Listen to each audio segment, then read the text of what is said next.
Parthasarathy, Group CFO and CIO, Mahindra and Mahindra. Mr. Parthasarathy is a man with multiple thinking hats and a global leader. In his role as Group CFO at Mahindra Mahindra Limited and Group CIO, he facilitates Mahindra Group in accomplishing its vision of being amongst the top 50 most admired brands in the world. He's a member of the think tank of Mahindra's Group Supervisory Board called Group Executive Board. He's also on the board of 15 group companies and is a member of the Global IT Customer Advisory Board of Cisco and APJ Customer Advisory Board of HP. He has received many accolades and recognitions in the field of finance, merger and acquisitions, and IT, some notable awards as well. Parthasarathy holds a bachelor's degree in commerce and is a fellow member of the Indian Institute of Chartered Accountants of India. He's also a 2011 Harvard alumni of Advanced Management. Today, in his keynote session, he will share his perspective on IT leadership with all of you, the future CIOs of India. So without any further ado, let me please invite and welcome Mr. V.S. Parthasarathy, Group CFO and CIO, Mahindra and Mahindra. A very good evening to all of you. I know I'm standing between you and your awards. But उसके बाद तो हौसले और आवाज़ दोनों बुलंद होने चाहिए. इतने कमज़ोर क्यों हैं?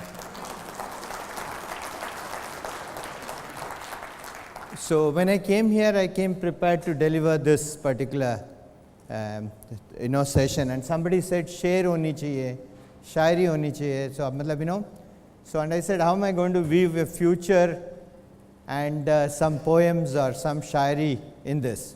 So I'm kind of struggling with that bit. So I'll come to it if I don't, remind me. But first of all, let's start with one, which is that अपने कर कमलों को कष्ट दीजिए, अपने कर कमलों को कष्ट दीजिए और सन्नाटे को नष्ट कीजिए, and I will tell you why. Put your hands together. So you all said just now that the only selfless members of the jury. I don't quite agree. And I don't quite agree only because of one reason. I'm sure they will agree with me. It's because it is great opportunity to be able to choose potential. And choose the potential, and when some of you grow to greater heights, they will choose we made the correct judgment, and in some way we were also the guru who helped in the path of progress for all of you. So you must put your hands together, but not with the lukewarm effort that you did last time. Put your hands together.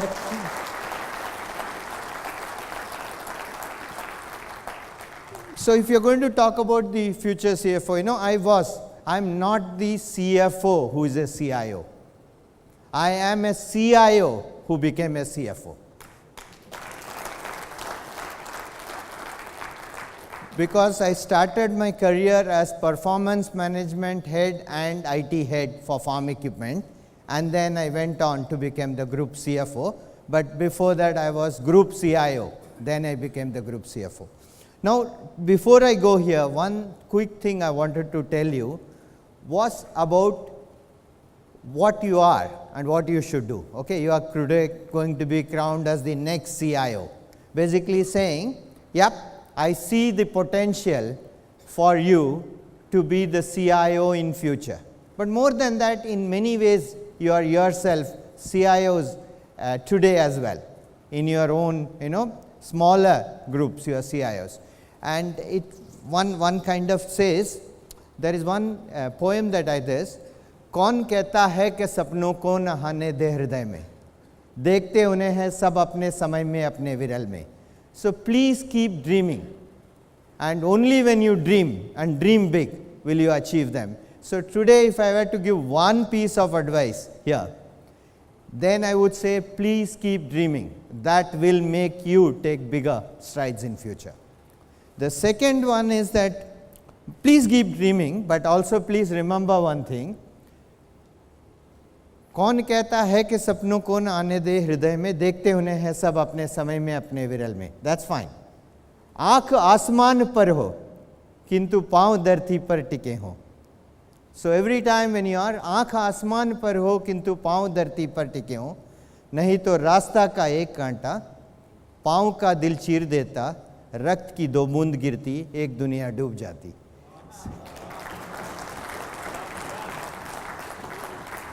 So please dream, but please keep your, second advice would be, please keep your feet firmly on ground. That's the broad advice. With that, I'll talk about one thing now, which is what is the future of CIO. And I tried to do many ways of saying, how do I say what is the future of CIO? How will it be? I did that exercise in 2012. Grow more or no more. Yeah, if this is the future of the CIO, there will be no CIO, it will be completely and fully not available as a slot. So that could be what it could be. And I said, if you were to avoid this, and in this environment, how do we look at various things? How do we say we have to be the CIOs of future, but we don't know what kind of shape that is taking. It's been a VUCA world. But let me tell you one prediction which came out, and which I will make that prediction in 2017, that by 2025, there will be no business. All of you are doing some business or the other, you are in some business or the other. There will be no business which will exist in the way it exists today. That means every business that we are in, and I handle 20 industries. I am willing to bet my last penny that out of the 20 industries, not a single industry will have the same business model that it has today. Alibaba may become the biggest insurance company, it can become the biggest bank, I don't know which it will become, but it will not certainly have the same business model that it has today.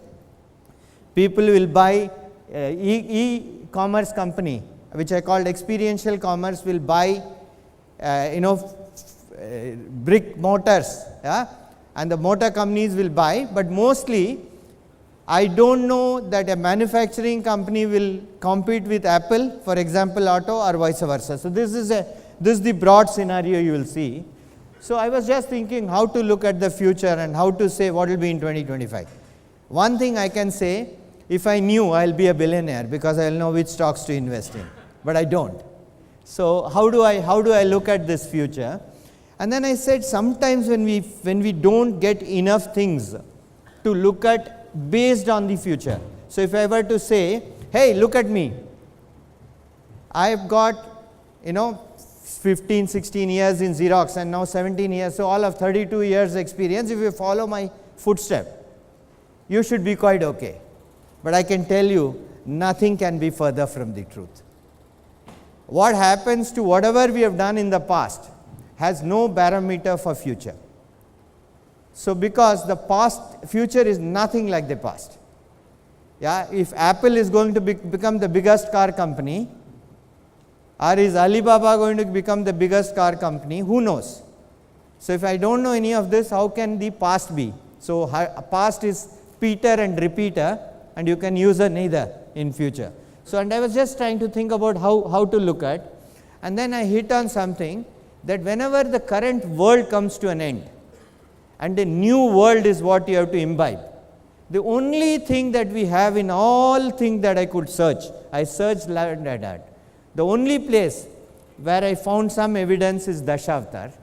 In the Dashavatar, every time the world is got to come to an end, some God comes in and says, I am going to help in this way, a form of human in which I am going to save this world.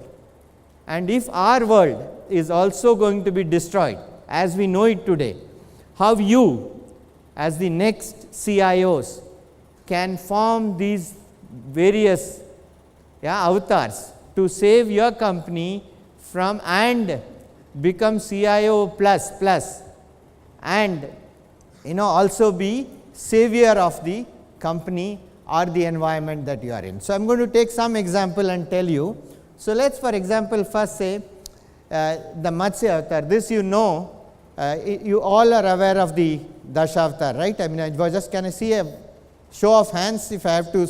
Yeah, okay. So those who didn't wish, right, just ask your neighbors later, they will tell you. But mostly this is nine avatars right today and the 10th to come. 9 avatars, God takes various forms to save the world from deluge. So the first is Matsya avatar, the fish. It's like, even in English it's called the Noah's Ark, in which you save a species from entire world, take them to a new world, and what comes out, everything gets saved. The world gets destroyed, but the new world have all these species which can again form. But I am not going to concentrate. Let me talk about the Kurma avatar, the tortoise.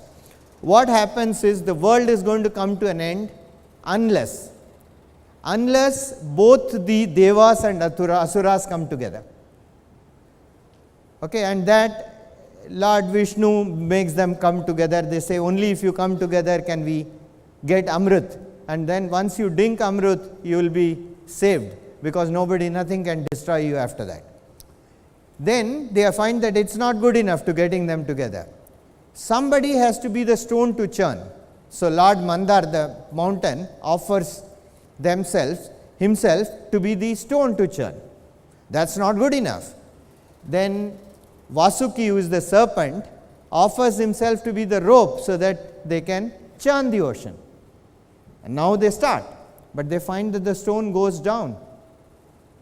Then Lord Vishnu takes the form of tortoise and holds the stone in the water so that the churn can happen. So far so good. Then as they start churning, they find that poison comes out first. And then what do? Then Shiva has to come and drink the poison. And the poison makes his throat blue, and he is called Nilkant today because of that. He drinks the poison, it stays in his throat so that the rest of his body is not affected. And there is a deeper meaning which we can insight to that. And then finally, after all this effort, the Amrit comes and the rest is history and the world is saved. But what we can do is bringing the both various players together in the new world, continuity and sustainability, and this concept called Nilkant. How can we drink the poison and let the rest of the organization survive and thrive? How can I take this storm of digitization, data and digital, and how can I let the organization go into the next orbit? And I think that's the key that we can look at, and we are saying, how can you today in this room take the form from being digital to being born digital in everything that you do? How do you enable, enhance and engender your organization? How do you look at bringing various forces? You cannot say anymore that I will do everything. It's not possible in the new world. How can you form alliances? Like the 9.9 is forming various alliances to bring you together. How can you form alliance in your own company to bring it together, and therefore harness the power of synergy within the group, within the companies you work in, and outside through technology add-on. More than that, and I think I would emphasize on this called Nilkant. How can you be the Nilkant for your organization? If I take the next one, Varaha is the avatar, and I am not going to dwell on it. It's a very interesting avatar, but let me talk about Narsimha avatar. Now, who's the chief villain here in this? Anybody remember? Hiranyakashipu. Oh, thank you. I don't have any gifts to give, otherwise I would have given you one. Thank you. At least give me a big hand. Yeah, thank you. So Hiranyakashipu was the guy, and he went and got a boon. I can't die in day or night. I can't die in the house or outside. I can't die in the heaven or earth. I can't, and so on and so forth. Basically, does it not seem like all our business situation? Whatever you do, it doesn't seem to be that we can come out winners, right? everything seems to be this. Let's look at the auto company in India. If climate change doesn't kill them, then the technology company will kill them. If technology company doesn't kill them, EV will kill them. If EV doesn't kill them, what all? You can kind of now generally make the scene, and therefore that's what it is. And then that Vishnu takes a form of a man lion, so neither animal nor man, and then he kills him neither in house nor outside, neither in heaven nor earth. He fulfills all the conditions, and then he is able to save the world from the destroyer today. And then therefore the key message to me that comes out of this story is, how do you enable from disruption, protecting from disruption? There is going to be disruption. How do you protect? And enabling an orbit shift. In this kind of thing, he said he made all the conditions which were a challenge into an opportunity. And once you make challenges into opportunity, you can find your new avatar, your new business model. This was his business model to take care of that threat, and then targeting opportunities during this form, which can kind of make it. And if you were to do, I would only talk about 2 or 3 concepts, and these are kind of my concepts which I have written in paper, so I will tell you. Only innovative companies will survive in the face of climate change and experiential commerce. That is first theory. So therefore, each one of you can think about how do you make your company innovative and adaptive in the climate change. The second one is PBT plus PPM. This is not a CFO concept or an engineer concept. It is not profit before tax. It is not parts per million. It is people, business, things, and people, process, and machines. So when they come together, then what you have is business movement, and a new business model will come out of every time you have these business movements. So that is the key concept there. And create opportunity using 3D. The only 3 things which are going to be relevant in future is data, design, and digital, the D3s. Design, because you will still need shape and form, and data and digital I do not have to explain to you. That is the key, this one. The third one is Parshuram and Vamana, and I am going to concentrate on Vamana because I think to me this is a very important avatar. Again, the world is to an end because somebody had conquered. Who had conquered? Sorry, Bali has conquered. I mean, I am saying give yourself all a big hand again. I do not remember many of these things. Hey, come on, abhi dusra. Thank you. So coming to the drafting, the key thing is now he has conquered heaven, earth, and hell. All 3 lokas he has conquered. There is nothing left, and therefore there is no space for anybody else. So he is going to rule the king, and all the good people are going to be out. The world as we know is again going to come to an end. So enters Vishnu. Now how does he do? He does not take a large form. He does not go as a big guy. He goes as a small dwarf Brahmin into the yajna which is being conducted by Bali. And then he says, can I enter? And because he is no threat, he is a very small, tiny person, he is allowed in. And what does he do then? He goes and asks for a boon, asks for some commitment to be made, and when he is given that boon, he says, I want only 3 steps, and then he goes big enough to measure the earth, the heaven, and the hell all in 3 steps. Okay, this is the story. Now what is the thing? In future, if all your big companies cannot compete, what do you have to do in order to compete? Do you have to become Vamana or startups in order to survive and thrive in the new world? And therefore, is the thing about startup, bring a culture of startup to be able to do. Okay? I know I'm giving a tough time to you because you have to keep moving this as I move along. I'm sorry about that. Yeah? So, but perseverance and tenacity and startup culture, is it going to define tomorrow? And therefore, do you have to first become in portion small? Create startups in your own organization. Let there be a corporate startup. Let them compete rather than others come and destroy. You can yourself try to destroy by firing bullets first, and then when it succeeds, fire the cannonball. It's the 3 steps that the God measured. That could be your 3 steps to measure and win your world or your new theory. Destroy to recreate. Sometime you have to give up what you have in order to do. The idea is don't hold on to what is currently there. I am today got Smart Shift, which is an auto based platform sharing, load sharing and load givers. There is a company called Tringo which I have created, which is doing Uber of tractor industry. So that we can now, if it competes against my tractor, so be it. Rather than me create another business model, then it be destroyed by somebody else. And third is always learn, unlearn and relearn. So that is why I said don't follow my example, it's not relevant.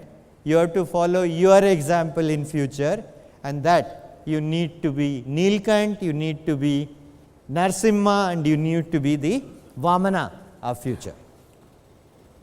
All right, and then the 3 Rama, Krishna and Buddha, so which is great leader, smart strategist and enlightened teacher. All of these needs to come in, but mostly Krishna I would touch on. He was a king born in trying circumstances, became an emperor, gave up the emperorship to become a charioteer and become Parthasarathy. Okay? All right. And then he saved the Pandavas to survive that and create another world, again a pralay which he saw this one. So these were the 9 of this. So lead from the front, adapt with a motive to win, adaptive and introspect to unleash full potential. And therefore, if these were the 9 avatars and what they gave you as a message, all I want to leave you here with is Kalki avatar is yet to come. It was decided that it was 2012 when the new pralay will come, but you can already see that here. It's changing the way the world you know it. And if that is so, I urge and I am asking each one of you to define your own Kalki avatar of tomorrow. Be the Kalki avatar. Each of you 100 CIOs, next CIO next sitting here has to strive. And when you get there, remember me, I told you this. Okay? So thank you.